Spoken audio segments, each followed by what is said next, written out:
Alright guys, welcome back to the channel. Today there's been a lot of things that have been ongoing even before the game against Karabakh, and I'm just going to touch on a few things because if I decide to go into all of them in this video, it's going to take quite a long time and I don't want to bore you out. At the end of it, I'm going to wrap up with my predicted starting lineup for the game against Wolves tomorrow. So let's just dive straight into it. So first up, we'll start with the sponsorship front. Chelsea are reportedly pushing a major front of shirts deal at around £45 million, and former Everton chief Keith Wyness believes that Todd Boehly has accepted that holding out for more might be too costly, and it's dragged on too long. At first, we thought that before the start of the season, Chelsea would have had a front of shirt deal wrapped up, and that would be around 60 to 65 million pounds, like Man City and Arsenal have. But for some reason, Chelsea they've dragged this on too long, and I understand why Keith Wyness would say something like this, because they're already 10 games into the season, and which means that Chelsea, okay, we only have 28 games more before we come to the end of this particular season. If there is anything that is going to happen on long term, I think that Chelsea should accept or would accept the £45 million for this season, and next season negotiate for something higher. That is going to be predicated on whether if Chelsea qualify for Champions League next season. I think that's also one of the things that has held the conclusion or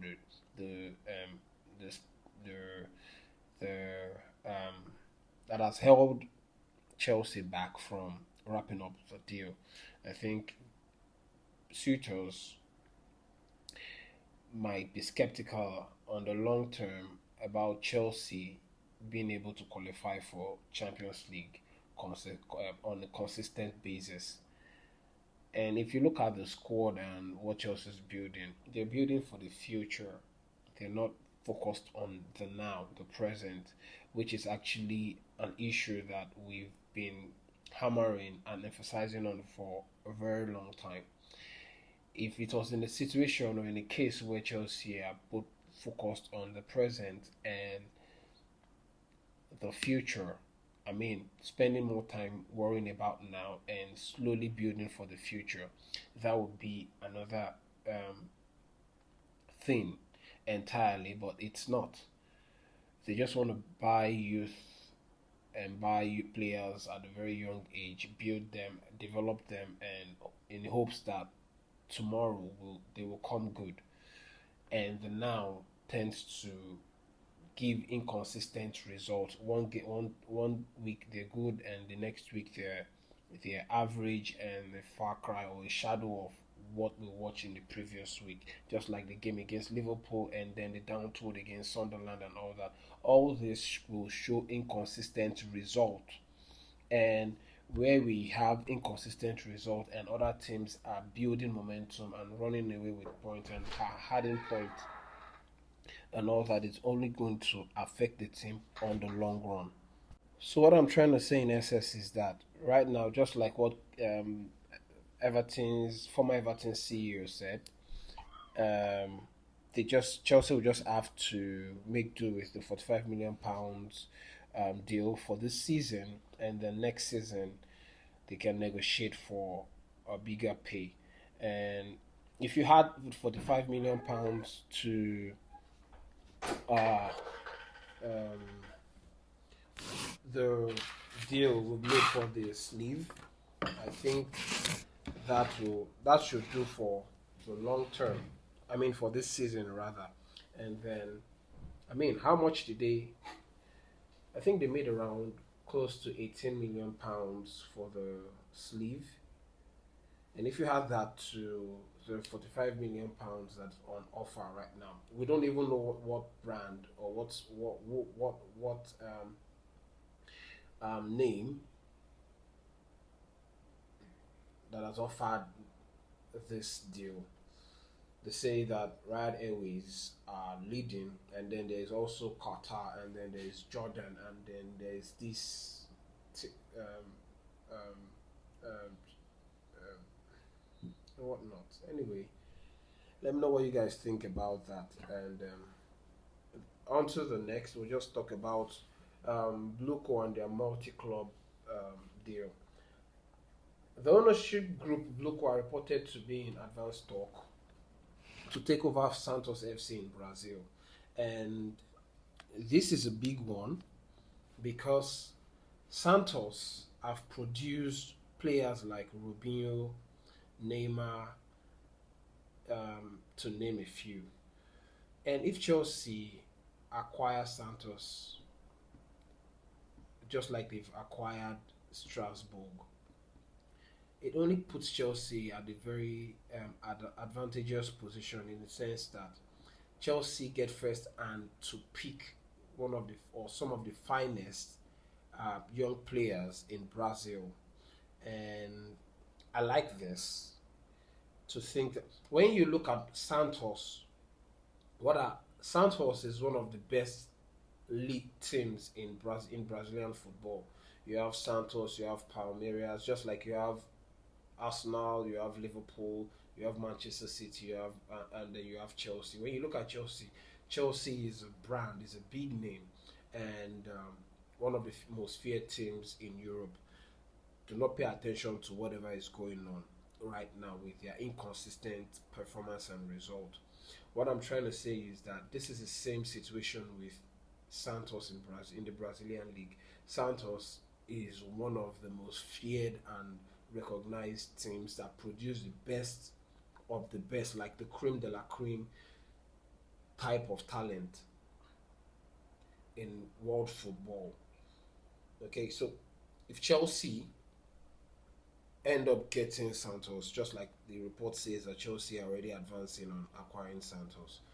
If Chelsea do that and then had that to the BlueCo portfolio, it just gives Chelsea first hand option to uh, um, all the fine talents that we have in Brazil that could come through Santos. And when they do that, if they successfully do that, I mean, you would have to stay, probably grow and develop more in Brazil, and then move to Strasbourg for the final prep before they join. If they do well in Strasbourg, which is a League on, then they can maybe integrate them into the Chelsea setup and all that. And that's just it. I think for this one. I'm happy that Chelsea or BlueCo will be acquiring Santos. Santos is wow, like the cream de la cream of the Brazilian league. Anyway, so and then yeah, let's talk about the rotation strategy that Enzo Maresca came out today to talk about. Okay, so before that, Felix, one Twitter channel or page on X, sorry. The guy is a great guy. If you guys can search for him and follow him. He's a really great guy. He's well connected and very well informed. He made a post just immediately after the game against Karabakh. He said Maresca marched straight to the director's office and demanded for a centre back in January. And that just goes to show that Maresca, in as much as he comes out to the media to say something, is actually only just doing that in the eye surface. Behind the scene, he's not really impressed with what he has, especially with the absence of Levi Colwell and one who can deputize for him in Badiashile. He demanded for, apparently he has demanded for a new centre back. and that's owing to injuries plaguing important defenders. Like we know we cannot trust the fitness of Wesley Fofana, and Levi Colwill is also out. We have Uncle Tosin, who's very right now below average, and now we're also getting so much complacency from Trevor Chaloba. The only players who feel that player who feel can do the job is Levi Colwill and Wesley Fofana, and these two, one is still out and going to be out for most part of the season in Levi Colwill, and Fofana is just not it in terms of injuries, unreliable. We also have Romeo Lavia, who's also injured, and according to Enzo Maresca in a press conference today, says that Romeo Lavia is feeling so much pain in that area and that it could be around the quad, and they want to take their time to do all the investigation and checks on him before they can come to some sort of conclusion. But at the moment, it looks like he's going to be out for a long time, which means we do not have Darius Sugo who's supposed to cover for Moises Caicedo. We don't have Romeo Lavia as well, and actually Romeo Lavia has not played a full match since joining Chelsea. And just when it looks like the the the way they managed him was starting to pay off and all that, and this again against Karabakh, it just went down just in the fifth or fourth minute. There is also the news regarding that Chelsea are hiring a midfielder in January transfer window, and there is a talk of Watson of Crystal Palace and Anderson of Nottingham Forest. And we'll just keep an eye on that and see how it folds up in the January transfer window. But the most important thing is that Enzo Maresca has demanded for a new centre back. What will happen remains to be seen. The response of the directors remains to be seen or known. I still think that they still come, and they are, instead of acting or dipping into the transfer market, I think they would rather recall one of either Aaron Anselmino, who's actually doing very well at Dortmund, or Mamadou Sarr, who's also doing very well at Strasbourg. It just remains to be seen. So we'll just wait and see what happens going forward. And then to wrap up on everything that I've said, Enzo Maresca came out today and talked about the rotation strategy and why he thinks that it's the best way to go right now. Before that, there's also the public backing of the board that they back Enzo Maresca's heavy rotation, even if it means inconsistent results. The club have changed their starting 11 more than any other Premier League team this season. He's come out to publicly defend his reason behind it. He says it's impossible to play with the same players for 65 games in a season. You must rotate. And I understand that. And I understand where it's coming from. Back in the days, it was physical, but it wasn't as physical and demanding as this. And coupled with the fact that they have to play more games in terms of Champions League, in terms of also going to play international games like Nations Cup, World Cup qualifiers, Euro qualifiers, and this Nations League playoff and all that. So the fixtures and schedules is quite high compared to what it used to be before. And if we say that, I understand where it's coming from, but then what if we do it like this? How about you rotate properly and not have to push in so much uh, uh, youth and inexperienced, have inexperienced players start a lot of games at once. Like what I mean is that how about you start experienced players like Rhys James, the spine and all that, and then when when you feel like the game has been secured, you can start bringing on players to develop and grow. That way, sitting on the bench is also a way for inexperienced players to learn. Okay, you just do not go throw them into the fire or into the ocean and expect them to swim and swim out. Supposing they drown and all that. So what I'm trying to say is that I understand what Enzo Maresca means, but at the same time, we continue in this way, it's only going to bring inconsistent result, and that is what is frustrating at the moment. It is frustrating. I just do not understand. Anyway, and to finish up, Chelsea have also, according to Fabrizio Romano, have signed uh, what's his name, Dena Evangelista from Corinthians. The deal is going to join Chelsea in 2026, the summer of 2026. So yeah, this deal has been dragging for so long, and finally they've already wrapped it up and all that. I'm glad for him, and I hope he looks like a very good player, but he's also one of those players for the future. And yeah, I still think it's only just for profit margin.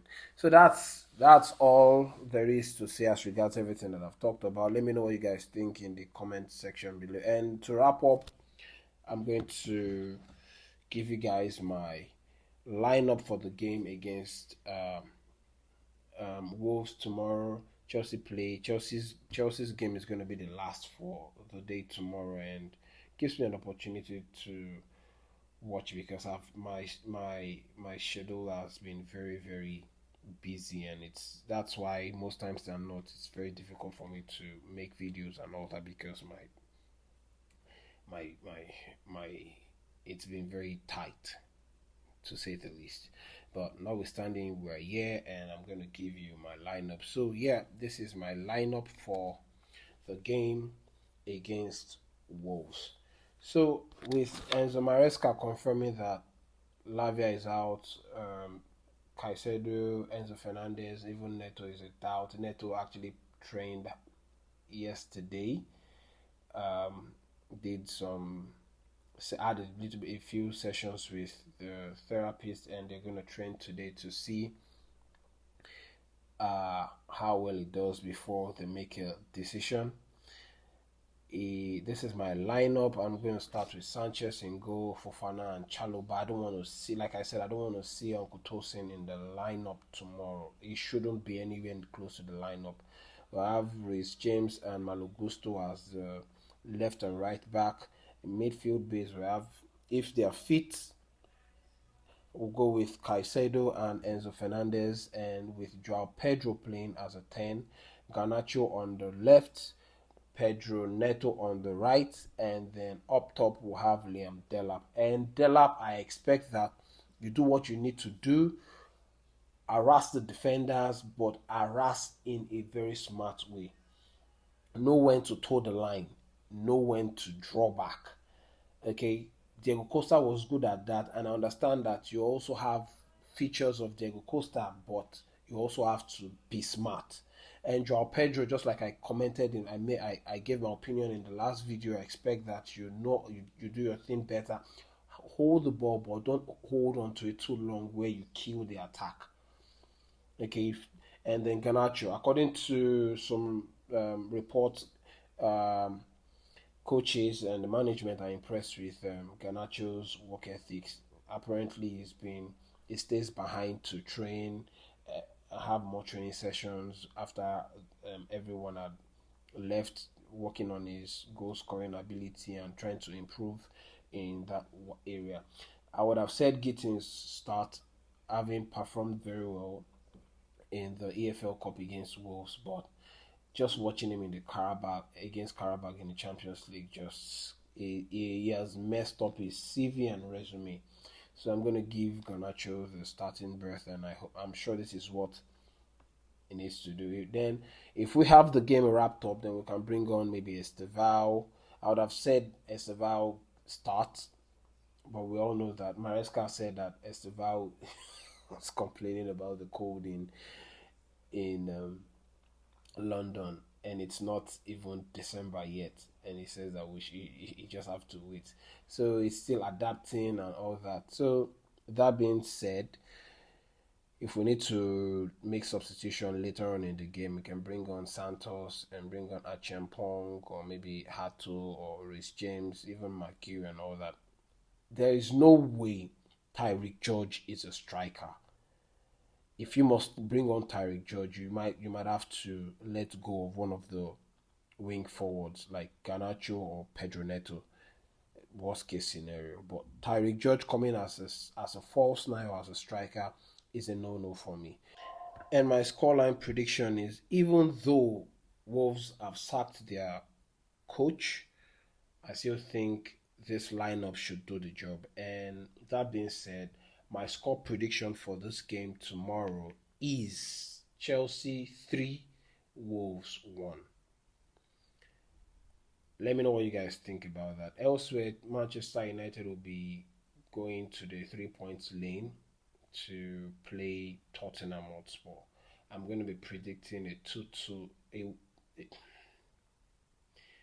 a 2-2 draw for that game. And then for Arsenal going to Sunderland, I expect Arsenal to secure 3 points against Sunderland. Um, Let me know what you guys think about my match prediction. If there's any other thing that I need to share with you guys, I'll be here to give you guys my match reaction just after the game against Wolves tomorrow. Until then, it's Chelsea first and rivals next. Don't forget to like, comment, and subscribe, and please share the video, because when you like the video, it actually suggests the video to other people. That's the only way you can help me help this channel grow. Until we meet again, it's Chelsea first, rival next. Peace.